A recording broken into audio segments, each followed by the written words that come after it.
This is a Bugaboo Chameleon 2 that we got into the workshop for an overhauling, and it's getting to be a bit of an older stroller now, although I can see from a few of the details that it's one of the last versions of the Chameleon 2 that was made before they made the switch.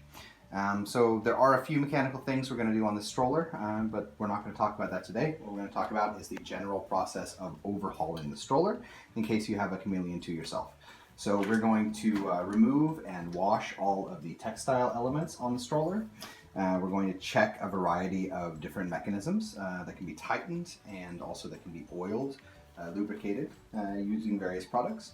We're going to remove some rust across the chassis, and we're going to check the wheels and the brakes, this sort of thing. So what we're going to start with is removing all of the textile elements from the stroller. So I'll start with the seat here. You just take the canopy off. It's quite easy. And then on the side, there should be these little stretchy bands, elastic bands that are over hooks. So you can just pull it off like that. And then you can just slide off the entire canopy. So, set this aside. Okay, then we're going to remove the textiles from the seat itself. There are two Velcro bands at the bottom. Just pull those off. Next you come to this section, at which point you're going to have to flip the stroller over, and there is a buckle in the center. Now when you're pulling these eye loops off of the rivets, you're going to have to push down a bit on the frame, and it takes a little bit of elbow grease in order to get them off, also to put them back on in the end. In the middle, the buckles run straight through the seat through a pair of slits. You pull those out.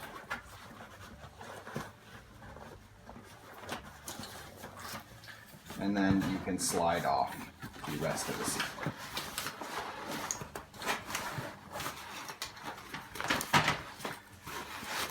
Flip over the bottom part of the seat, and you can pull out the foam rubber and the wooden baseboard. And at this point, you can then wash the seat. Okay, then we're also going to wash the bag. So we're going to start by removing the storm cover. Both zipper heads do come off on one side, and if you're having trouble working the zipper, if you haven't taken it off in a while, recommend using a little bit of WD-40. You could also rub a candle or some wax over the teeth of the zipper. That helps to make zippers function smoothly again if you haven't used them in a while and they've begun to corrode. Here's the mattress. Just going to take off the cover. Inside are two elements that you don't usually need to wash, although you can put them in the machine if you choose to. Then there is the baseboard. The baseboard is connected to the textiles on two sides via Velcro strips. So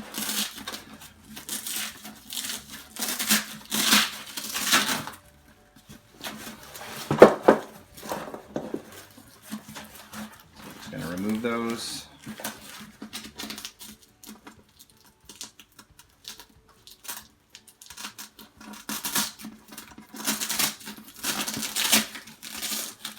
And you can take it off. Okay, lastly, it is just the shopping basket. We're just going to remove with Velcro and pull out the plastic board inside. We're going to take all of these textiles and we're going to put them in the machine on 40 degrees, just with some soap. That should be enough in this case. When you're removing the baseboard, it helps to sort of think that you're going to have to invert the shopping basket so that you can get at the side of that baseboard and pull it out. And empty out the sand and so on, and then you can just throw it in the machine with all the rest. Okay, then the first thing we're going to do with the chassis and the frame is to give it a general wash. And I'm just going to use like a generic household cleaner. It's actually been watered down quite a bit as well. We just want to get off all of the dust and the mud before we start trying to remove scuff marks and working on the rust. First thing I'm going to do then with the chassis is to take off the wheels, so I can work on the wheels separately from the chassis itself. Take out the front wheels. Get it back.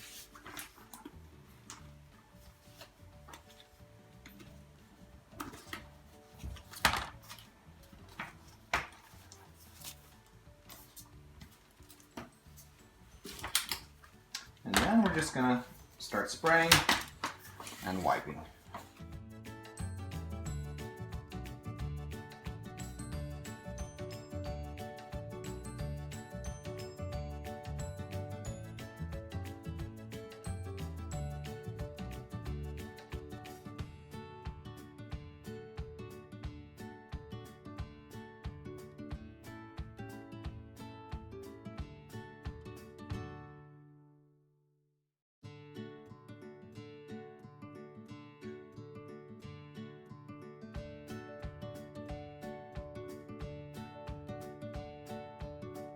So I was doing this a bit on the back wheels as well, but yeah, you also want to check that there's not hair and string and so on wrapped around the axles that is preventing the wheels from turning smoothly.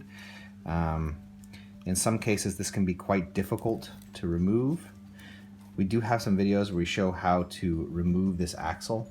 The problem is that this sort of stroller is quite old now, and there's a good chance that the axle has to some extent rusted tightly within the ball bearings. You can see that that's the case here. So then you're going to actually have to, if you don't want to replace the whole wheel, you're really going to have to try to pull out all of the hair. You can use a pair of scissors to try to get in there. Just do it as much as possible so that you get that wheel rotating properly. Again, this is if you don't want to switch out the front wheels entirely. So I'm just going to remove that and then continue with the cleaning.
So in this case, we're just washing this by hand.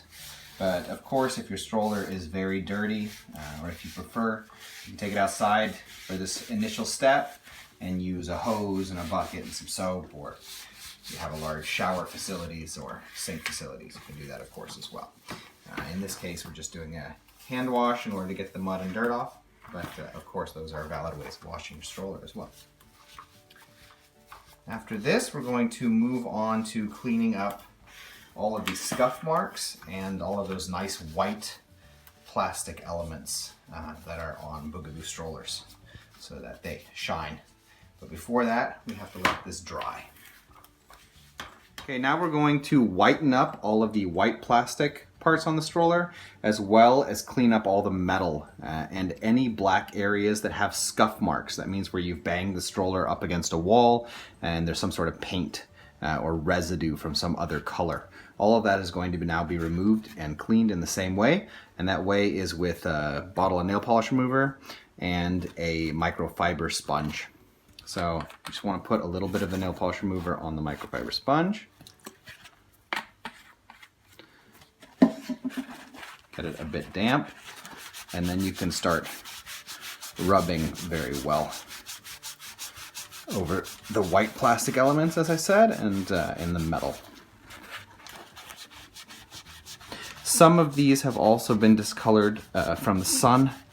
To some extent, the brake lever tends to be, and especially the white plastic elements on the front wheels. But it'll still help. It'll clean out all of the dirt and the scratches and remove a bit of the surface, which takes some of that discoloration with it. Now, as I said, you can also do this on the metal itself. So I'll show you. If you look at this inner surface, there are some blue paint residue, some scratches that have gotten some stuff in them. And you can just see as this moves down, just completely cleaning it. Of course, deep scratches won't be removed, but it will remove stuff out of those scratches, which will make them a little bit more uniform. So I usually go over all of the metal, as I said, and the white plastic elements and any scuffs that are on the black plastic.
Okay, now we're going to work a bit with the rust, and I'm going to be using a product that I've been using for a long time called Rust Eater, which is essentially an acid grease, or like a soft putty. I suppose more like a grease, but it's something that you can spread over a surface. It's not entirely liquid, and it will stay there.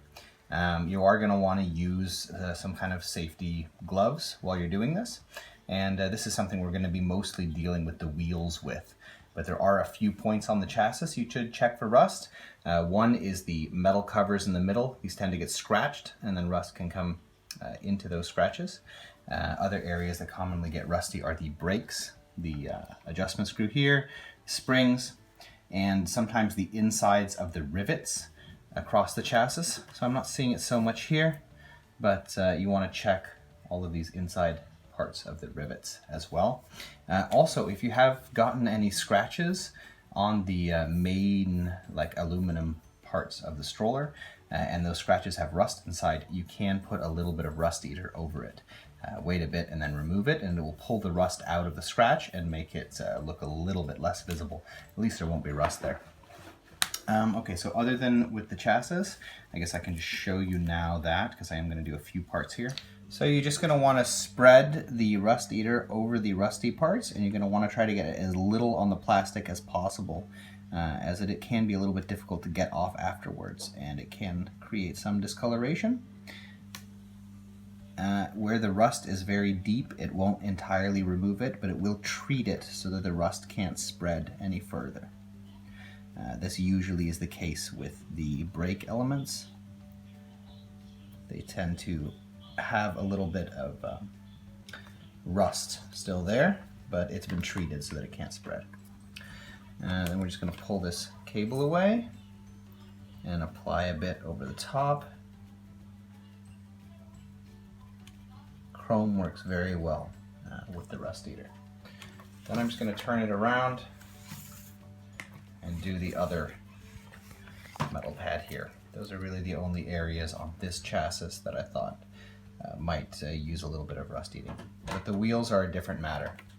So the wheels are generally the area where you're going to have the most rust. And again, when it looks like this, It's not going to remove all of the rust, but it's going to treat it, take off the surface rust, and leave it a bit black where the rust was. Flip it over and do the other side. We have several videos on Rust Eater, so if you're going to use this product, I recommend watching one of those as well, as there are more tips on how to properly use the product. You do want to avoid any water with it. When you clean it off eventually, you're not going to use water to clean it off because it reacts with the water and produces a caulking effect. Turns whatever the Rust Eater has touched very white. So you want to make sure to get all the Rust Eater off before you use any sort of water in the future.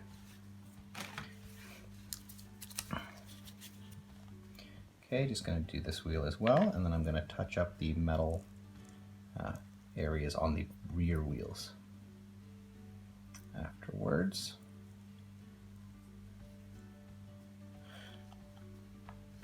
How long you leave this on is a little bit dependent on how bad the rust is, but generally somewhere in the neighborhood of 15 minutes would be good. If you're just removing a little bit of rust, then you might want to shorten that to 10 minutes. You don't want to leave it on too long because that will also affect the coloration. You can think that as long as it's on there, the acid is eating downwards.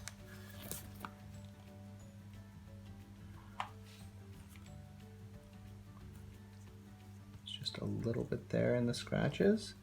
And flip it over, that's okay. But sometimes that back end of the axle also needs a bit of removal. This just needs a little right in the center. Okay, now I'm going to set these aside and wait 15 or 20 minutes, and then I'm going to remove the Rust Eater. Okay, now we're going to talk a little bit about just some basic lubrication that you want to do to your stroller when you're doing a quick overhauling. And in this case, I'm going to use this CRC 556. It's essentially WD-40. And the reason I'm using this instead of a silicone spray is because I'm not going to be opening up any of the mechanisms. If you're opening up the mechanisms and you're getting right in there on the pieces and there's a lot of plastic, you do want to use a silicone spray. The problem with using a silicone spray in this way is that it tends to, like when you spray it on, it hits the surface and then it dries up really fast. Whereas something like WD-40 will work its way down in the mechanism via gravity. I'm going to do a little bit here on the brakes. Depress the button, push it in there. You do not want to do it here on the handle extension because that is being held in place by friction via a rubber pad. So WD-40 will mess that up. You want to get in here in all these discs on both sides, of course. With all of the wheels, back wheels and front wheels, you want to get the ball bearings. And you can actually take off the wheels again and do the back side. And rotate the axle a bit. You could also do inside the brake line if you're noticing your brake's a bit tight. But really with any sort of mechanical issues, you should look on our channel for other videos related to the Chameleon 2 because we've done a lot of videos that will show you in depth how to deal with things like brakes and removal of all sorts of different things, especially the central locking mechanism. And do a little bit on the ball bearings on the front wheels and that space between the wheel and the fork itself. And that's actually pretty much it for lubrication on this stroller. There's not really much else to lubricate. If you're having trouble with the frame, with the seat adjustment on the frame, we have videos that deal with that too. That mechanism can be taken apart and then you should use a silicone spray, assuming you're not switching out parts. Okay, we're going to put it all back together now, but that is otherwise more or less what we would do for an overhauling on the stroller. You can, in the end, use the WD-40 and a rag to clean up all the plastic elements, and what it does is because it is a bit of a solvent, any of the like harder mud or residue of various sorts that gets stuck on the plastic and the metal, it'll come off a lot easier if you just take a terry cloth rag and some WD-40 and you can just, give more or less a wipe down. you know, of the whole thing. So those are our tips for doing an overhaul if you have an older Bugaboo Chameleon 2. It is quite an iconic model, and a lot of people do still like to use these. Again, we have very many videos on our channel dedicated to this model, so if you have any problems that are not covered in this video, and you would like a little bit more specific input on things like rust removal or even other aspects of cleaning up the chassis, please browse our channel. You should find some things that are helpful. In any case, we hope that this video has been interesting to you, and if it has been, we ask you subscribe, as it helps us to continue making videos in the future. Thank you.